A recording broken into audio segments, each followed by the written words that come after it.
Hello friends, today in this video I will show you how to turn off network discovery in Windows 11 PC or laptop.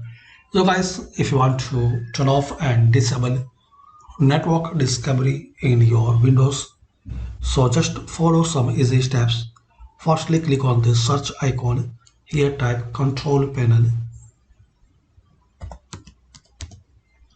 Left click on control panel.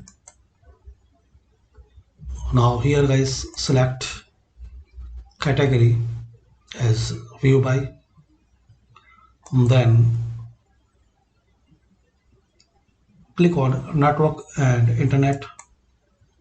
Here click on network and sharing center. So left click on it. Here is option change advanced sharing settings. So guys, you will see these two options: private network, public network, and all network. So if you want to turn off in private networks, so off this option. Also you can off file and printer sharing, and here is the option for public networks, turn off.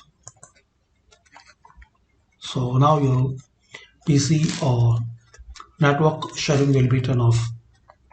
So this is where guys you can turn off and disable network discovery in Windows 11. Thanks for watching. Please comment this video useful for you or not.